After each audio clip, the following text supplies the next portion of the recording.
All right, live. At least it says live. Let's see.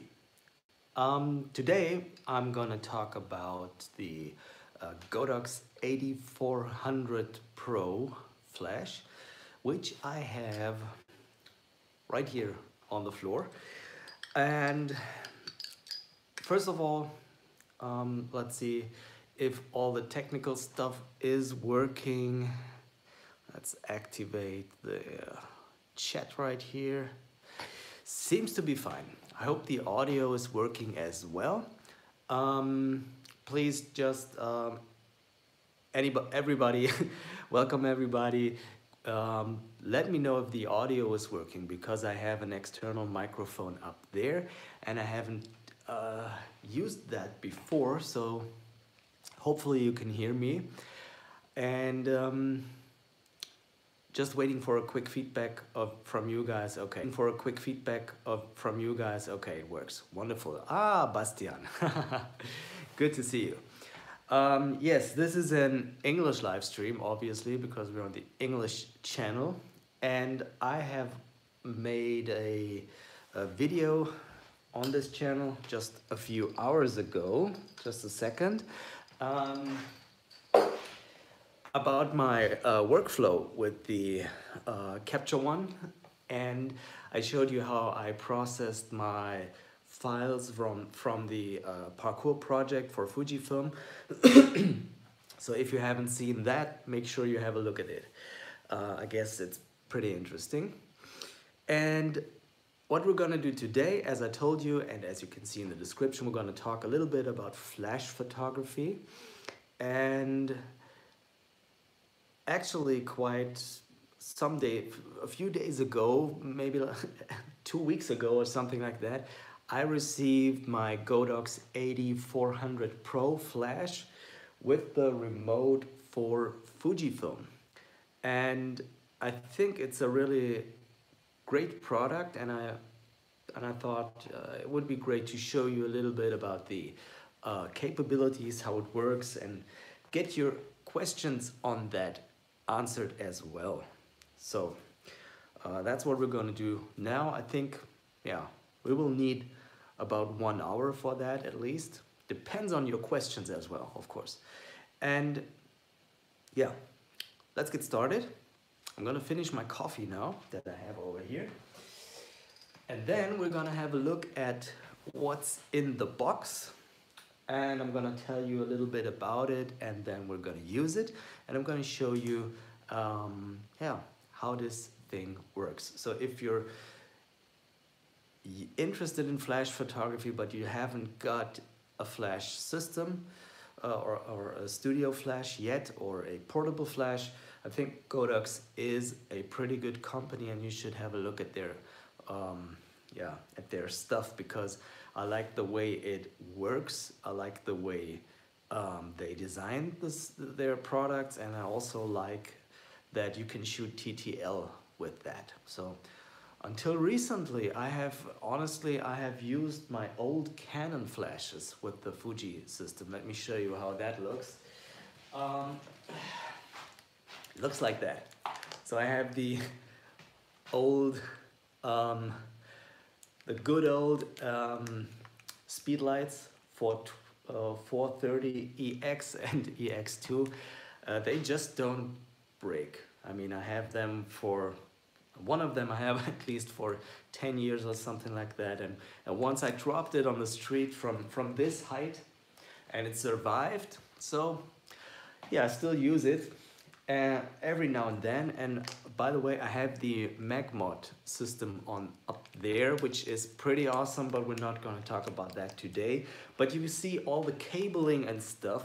I have this receiver up there, I have cables, I have a hot shoe, I have a cable splitter, the white thing, and it's really, really a pain to set up. And so many things can go wrong, and yeah, so it was not a lot of fun to set that up every time. So I'm really looking forward to use the Godox flash system in the future. So right now the sun came out, pretty nice light. Yeah, it was raining just before that, so the weather is changing every now and then. Okay, before we get started, let's have a look at some questions. Is it good enough for full body portrait? It depends. If you're in the studio, it should be plenty. If you want to go out, can be a little bit, yeah, too little power. Depends on the how much light you have outside, and if you want to overpower the sun, if you use light modifiers on your distance as well, and of course on the aperture that you're trying to use. But that's something completely different. As I told you, finish my coffee now, and we're gonna have a look at the package. Wow, good. Oh, we have 18 people watching. Tell me guys, where are you from? Give me some interaction. Tell me where you're from, and let me show you what's in the package while I'm waiting for your reply. So, just trying not to drop something on the floor, but as you can see, these are the things that come in the package, and it's a really nice bag, by the way. So it's just a small bag. It looks bigger than it is on the screen right now, but it's really nice, and you can put everything in there. And I'm gonna show you what we have. So we have, obviously, we have the flash unit. It comes with a big display, function buttons, a dial to adjust stuff, and we have a reflector on there, which you can obviously remove. So let's remove the reflector and show you the bulb. That's the flash bulb. You can see it here because the glass is frosted, so you cannot see it from the front, but you have to plug this in by yourself. And yeah, it comes just separate and you plug it in there, but it's not a big deal, it's easy to do.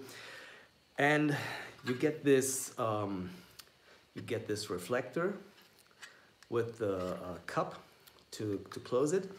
And this one can attach to the Godox mount. And you can also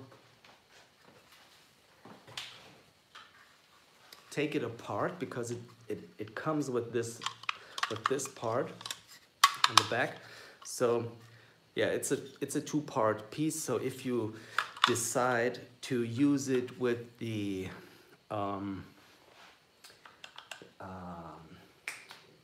Bowens mount, I was missing that word. If you decide to use the Bowens mount, then you will need to take that apart, and then you have the Bowens mount here. So pretty cool stuff. So I can now use the reflector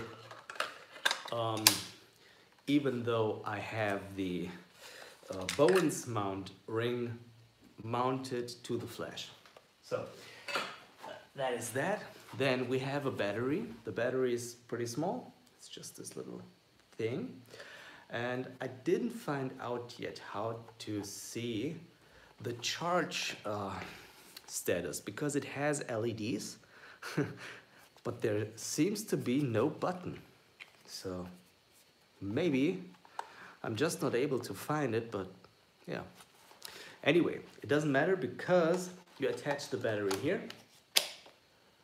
And so the flash becomes a little bit bigger, but you can see it's still pretty portable. I mean, it's bigger than a speedlight, of course, but it has way more power. And yeah, I also like the handle here, because with most flashes, this handle is a problem because you try to put it on a stand, on a light stand, and then you put a big softbox or something on it, and yeah, these things try to move, and this one works really well. Okay, so, and of course, you also get a charger with it. So this is the charger, pretty small unit. It's pretty light as well. And a commonly asked question is the charger powerful enough to keep the unit powered while using it? And no, it's not. I emptied the battery, attached the charger and tried to use it. It doesn't work. So it's not made for studio photography, but I believe there is a kind of fake battery that attaches to your outlet, and you can use it from the outlet with that. But I'm not quite sure. I think I saw that somewhere. Okay, so we have the flash bulb and we have the battery. You see we have a nice handle here to carry it around. It's also cool for adjusting.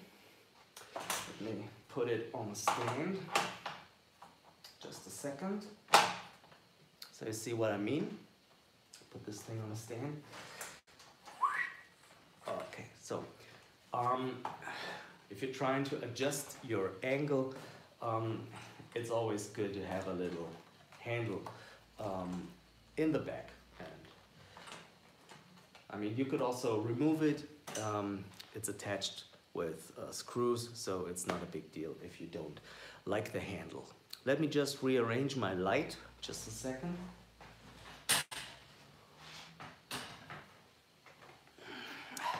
Yeah, better. Okay, so we have the flash unit here.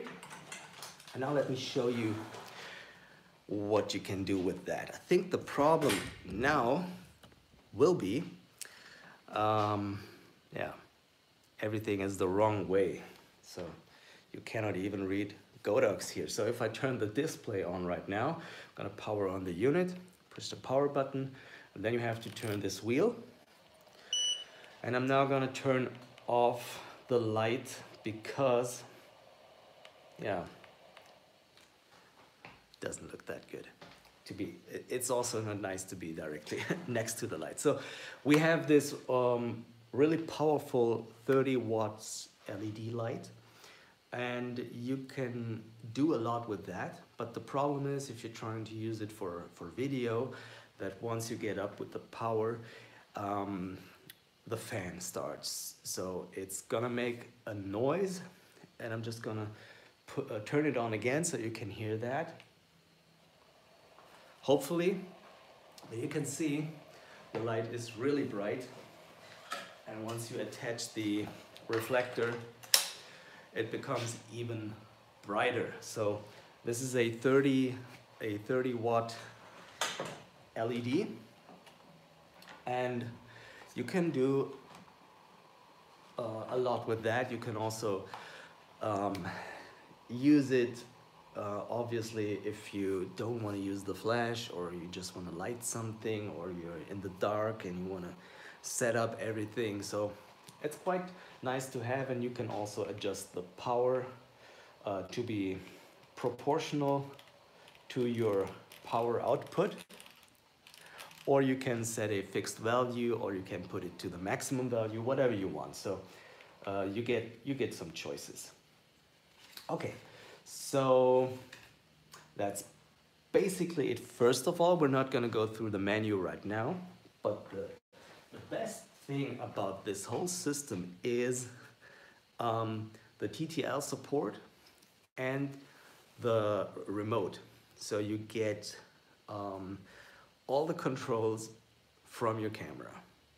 So as you can see, this thing has a huge display, and if we turn that on, where is it? Here. You can see that we have the channel and the TTL and the mode and everything, and it's basically being set up from here, and you can see that here it's changing the values. So if I go to manual and I adjust the power here, it's directly adjusted with the flash itself. So I can fire some test shots. this is the weakest power setting. It's 1/256. Let me see if you can see that. It's difficult. Yeah. So pretty low power, but still you can still use it, of course. So we have manual, we have all the control. Let me give you a quick impression of the recycle time at full power, which is 400 watt seconds. I'm gonna turn it this way so you can hear the beep.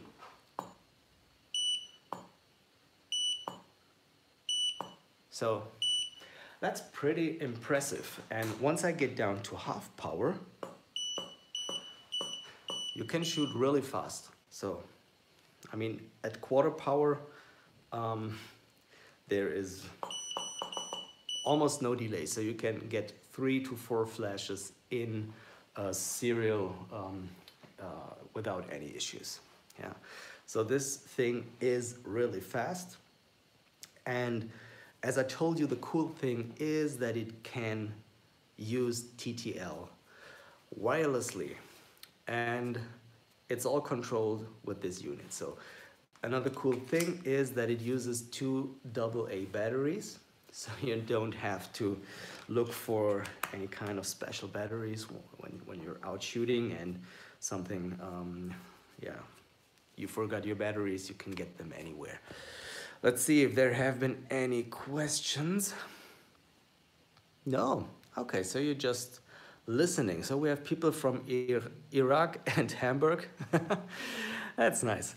Okay, if you have any questions anytime, just ask. That's why we're doing it live, okay? Yes, so we can control everything from here. What I'm gonna do now, I'm gonna attach a softbox to the flash, and then we're gonna take some pictures, okay? So let's remove that.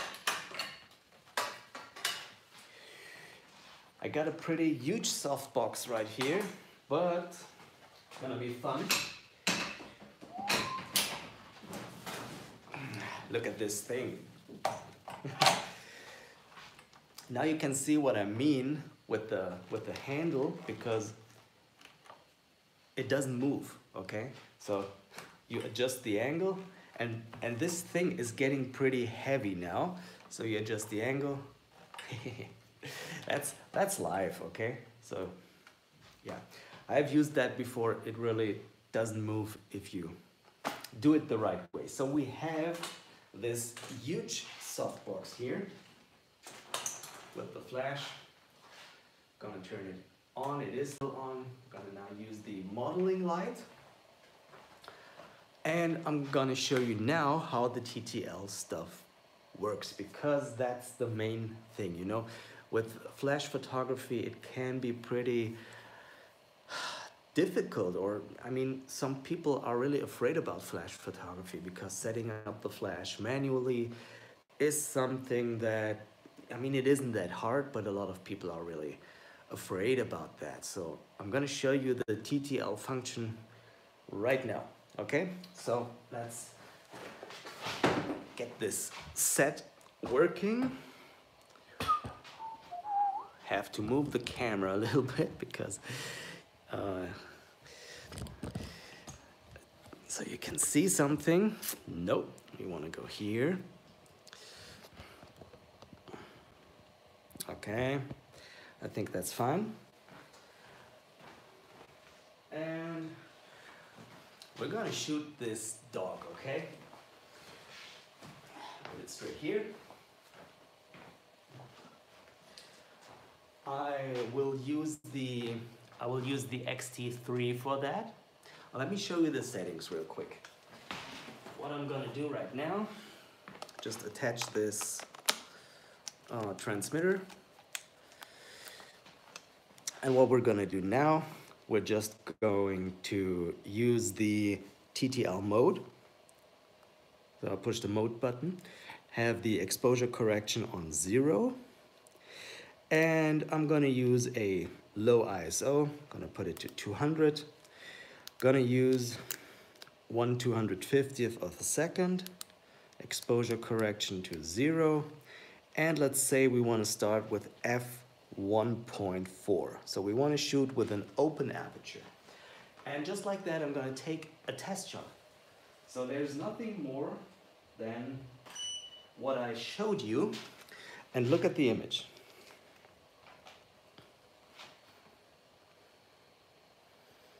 Okay?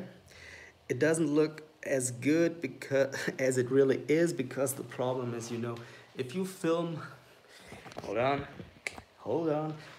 it's difficult now, because if you use your cell phone to film a camera screen, it can be pretty, difficult. So it doesn't look as good as it should look, but the file looks awesome. Trust me on that. And now we're gonna try to change things, okay? So I don't have to use the settings that I just used. I can use different settings, and I wanna show you how good the TTL function really works, and that it's easy to create that soft light with the softbox that we did. So I'm gonna go back down to my set. And I mean, if you have any questions or you wish a certain setup, let me know. I can do that. So let's say for no reason we want to shoot at 1/4000th of a second.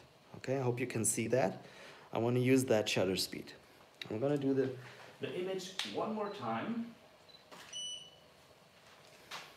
And it looks exactly the same. It looks overexposed on the screen right now, but it isn't. That's just the iPhone filming my camera. Trust me on that. It looks brilliant. Yes, it is the 23 1.4. Now let's say I want to shoot for no reason. I want to shoot with 1/8000th of a second. Okay, I'm gonna do that. So we have the high-speed sync working without any issues. So all of the three images look exactly the same. Wonderful. Let's say I want to increase the depth of field. So I want to shoot at f8. Now shooting at f8. Same image. Now we're getting problems because the power is not sufficient, but that's because I'm in high-speed sync. So I will now use a longer shutter speed, back to 250th, f8, and we're back with a good exposure. So high-speed sync and f11 was a little bit too dark, but with the longer shutter speed, so the 250th is still fine, and it's the most commonly used shutter speed for flash photography, and just decrease the brightness of the screen. So I think the image will now look better on YouTube, hopefully. Yeah. So whatever I do, it's easy to get a good exposure.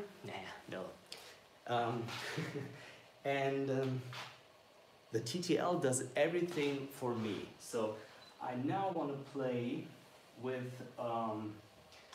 the flash compensation.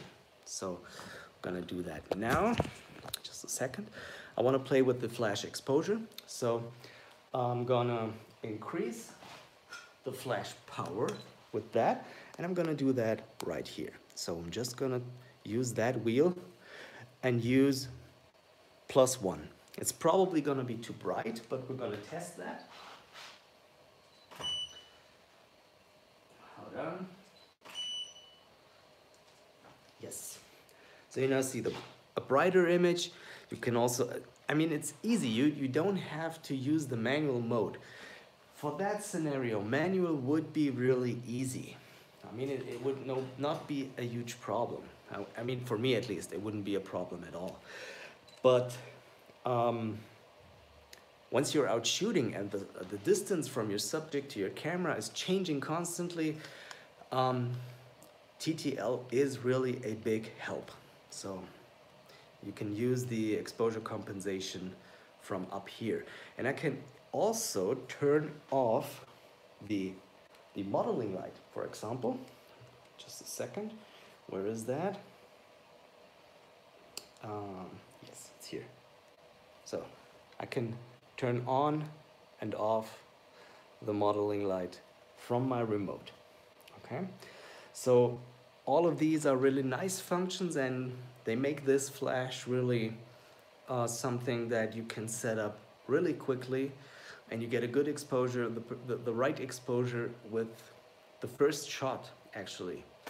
And really can't wait to use that more often. And as you know, can always hear with the beep, this thing is really fast. So I take a picture, and I don't know if you can hear the camera, but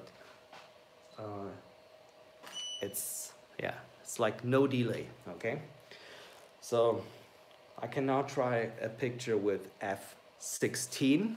So we're gonna close the aperture all the way, and we're gonna take another shot. And this is the image with f/16. So you can really see that it's not an issue. The flash has plenty of power. So to see how much power it has, we're gonna stay at f/16, stay at the ISO 200, and we're gonna switch to manual, just to see how much power does it really have, and set it to full power. Okay, so we're at f/16 through a softbox. This softbox has two fabrics, and we're gonna try to see how bright the image is gonna be at full power. Yeah, so it is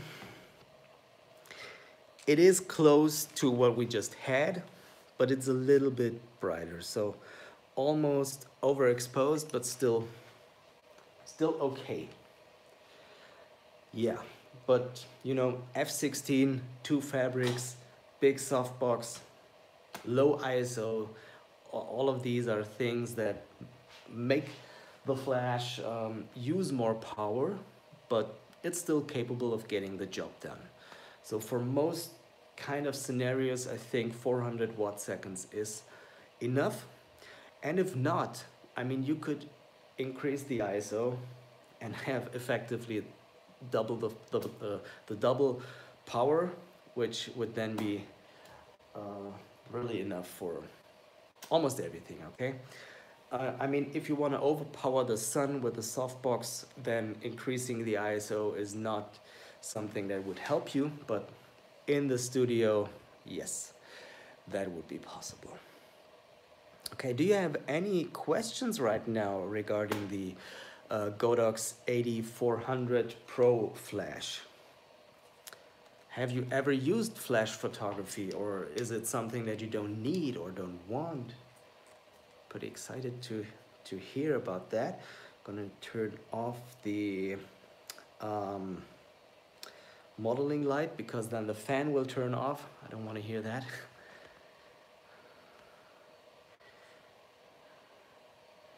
Let's see.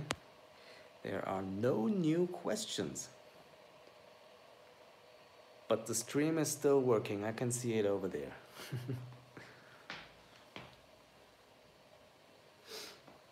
If you're interested in seeing these test photos, send me an email. I can send them to you, but don't wait too long because I will delete them. But if you're interested, it's nothing special. You can trust me. They look really good, and I really like this huge screen here, because you can really see at the blink of an eye what kind of setting you have, and you can switch really quickly from TTL to manual. And by the way, this flash can also do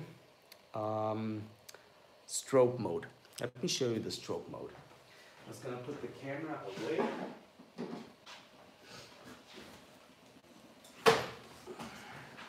Back here with the flash. So you could use that if you like movement.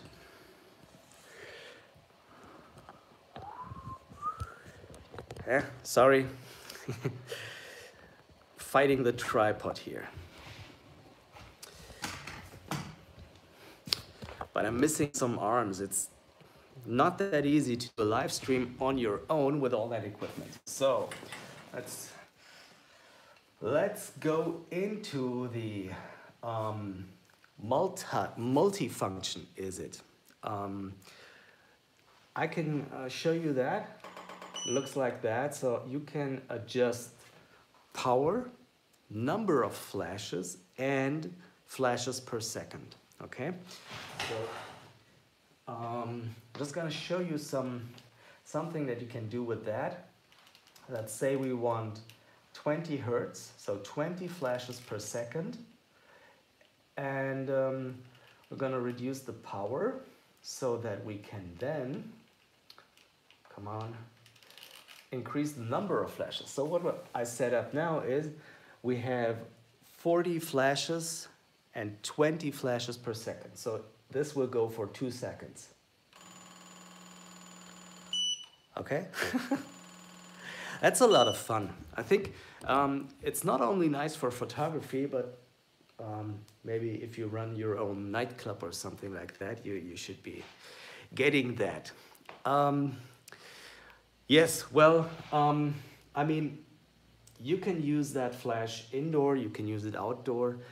I'm really excited to play with it because I have only used it at a wedding recently, and I'm certainly going to do a shoot with it and yeah, create a video about that for you guys.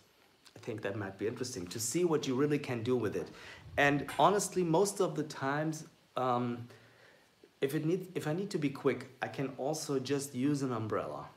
Just use an umbrella, don't carry that big softbox, put an umbrella on it, and you have beautiful light. And even with the reflector that came with it, I mean, it creates a harder, more contrasty look, but it can also look really nice. And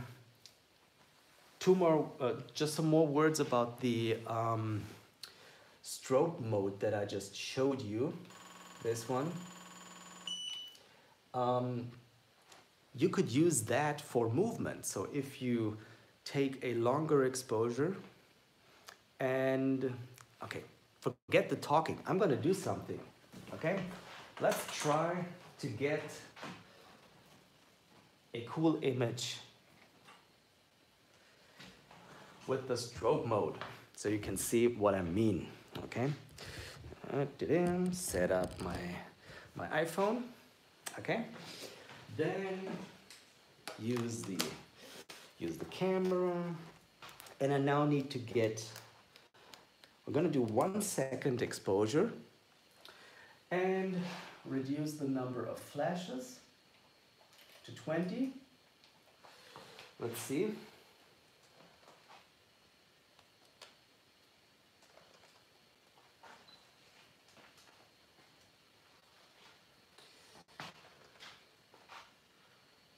Test it.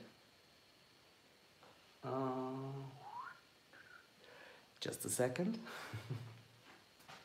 Because I unintentionally locked my transmitter.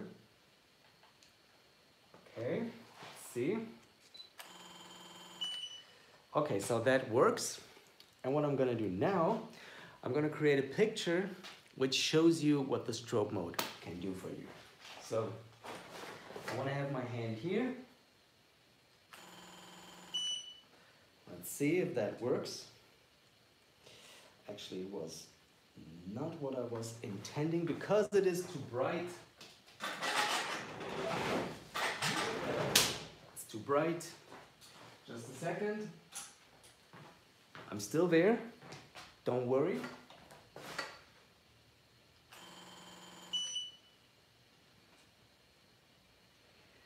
Okay, let's use not that many flashes because it's difficult. Let's use just 6 and not that fast. I would need faster movement. but I'm not that fast.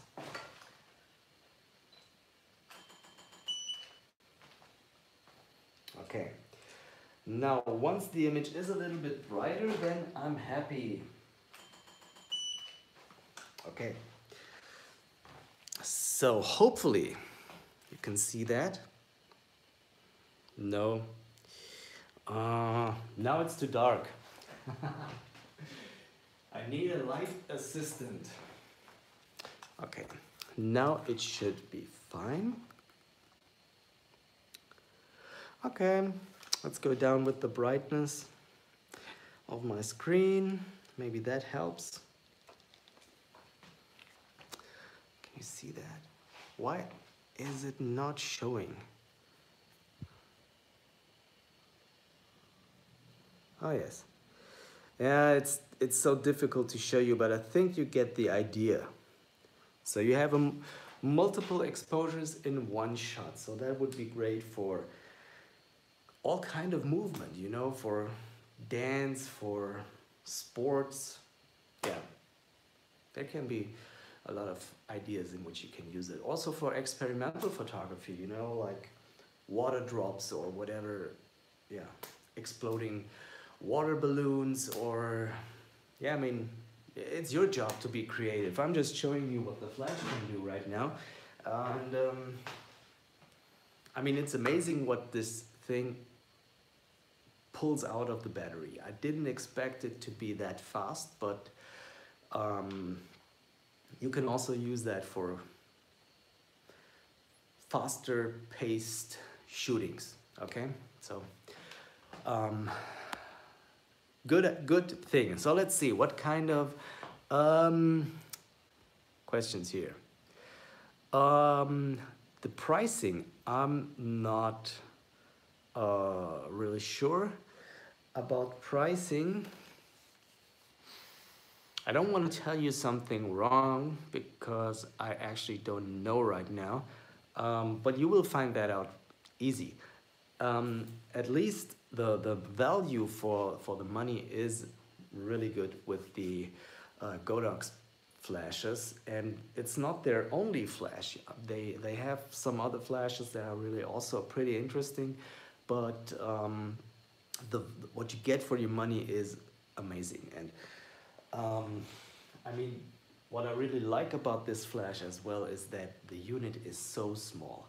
I mean, let me show you what I used to carry for outdoor flash photography. I mean, I showed you in the beginning my two flashes from Canon, my old speedlights. But what I used when I needed more power was actually this machine here. Okay, so this is a brown color Verso. This one needs to be combined with a brown color flash. The flash looks like this. So this is just the flash head.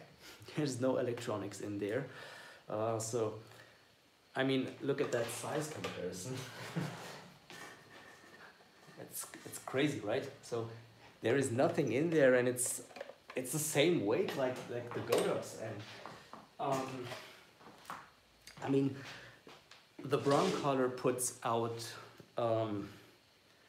3 times the power of this one, and the strobe head can go up to 3200 watt seconds. So it's a completely different setting. So once you need more power, then the Godox is like a toy, okay? But most of the times in the studio, you really don't need more than that. And Godox also has the AD600 Pro, which has obviously 600 watt seconds, but it's a lot bigger. I mean, not that much, but it is bigger. And I think for outdoors, this is kind of the best size and weight and power output. So yeah, and I really like the small bag that it comes with. I mean, let me show you that bag again. So everything fits in here. So all you need is a tripod and an umbrella, and you have this bag. and then you're ready to go, okay? Yeah, so anyway, any further questions? It was just 40 minutes. I thought we would take 1 hour. 750, yeah, it's good value, I think. Simple video YouTube setup. Yeah, I wish, I mean, it depends on what you think of simple, but most of the time, what I'm using is, let me show you that. I'm using this kind of, I have the Yongnuo YN600 Air. It is, it takes 2 batteries, and you can adjust the power right here. Okay, so, and most of the times I add an umbrella, just like now, just to get a little more even,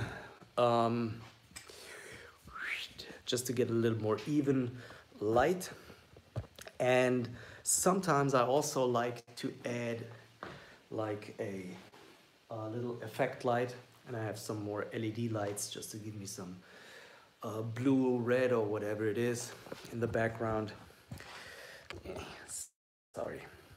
And that's mostly all that I need, that I use. So between 2 and 3 lights. And with these 2 batteries, it lasts about 1 hour to 1.5 hours. So it's not that long, but yeah, you need spare batteries or a power supply. But that's my basic YouTube lighting setup. Works pretty well. But I think it would be a good idea to have another video about my lighting setup, because I think it has improved over the last few videos. But yeah, it takes some time and practice and effort to get to that point. Yeah, it always depends how much time you want to put into your videos, and there is not always enough time to do that, and sometimes you just want to get the video out as quick as possible. How do you feel about using the 8400 in sunlight? Do we need to switch to the 8600? Well, what do you want to do in sunlight? It depends. I wouldn't use this big softbox in sunlight. So maybe if you're pretty close and you're trying to do a close portrait, you could also probably go with a big softbox. But I would rather go with just an umbrella. And maybe if you want to get more distance to your subject, you should consider just going with the reflector, because it will increase the light output a lot. And honestly, I haven't used it in sunlight yet, but I took so many pictures with my speedlight outside, and you know, they have way less power than the 8400, so you should be fine with that, because you know, it's always difficult once you get the bigger flash. You don't want to carry it around, so what good is it if you have more power if you don't like to take it with you? So I would rather go with the 8400 instead of the 8600.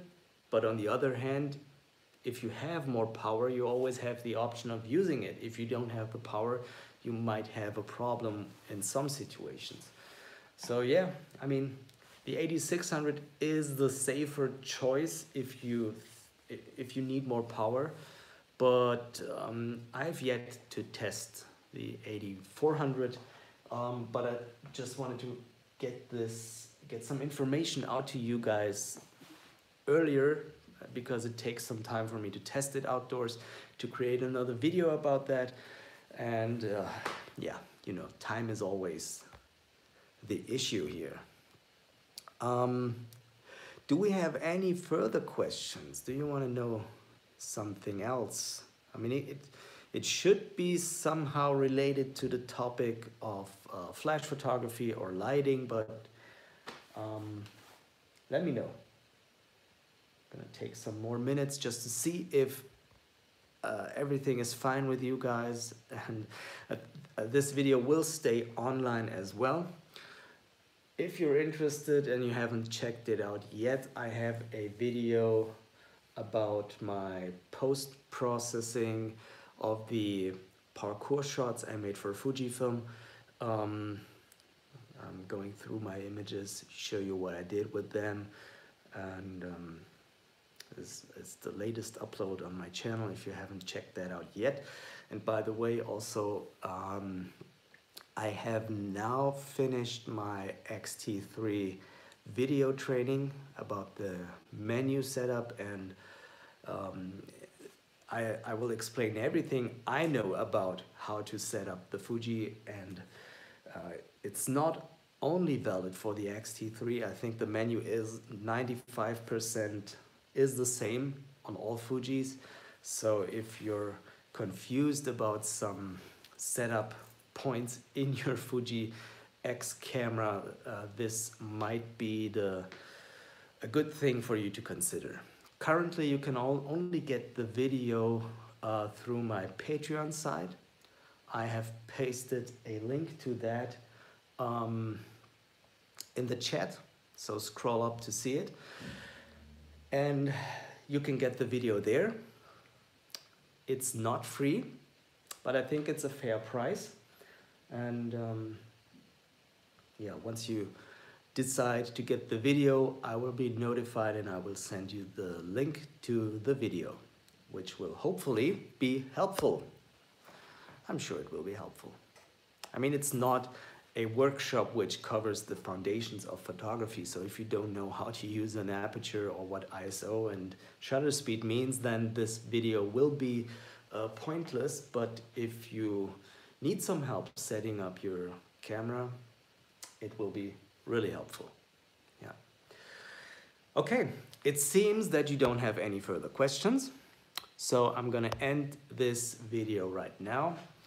It will stay online, so if you wanna re-watch it again, feel free to do it. It will take some time for YouTube to process it, so it will be online in the next hour or something like that. And yeah, that's basically all I wanted to show you now.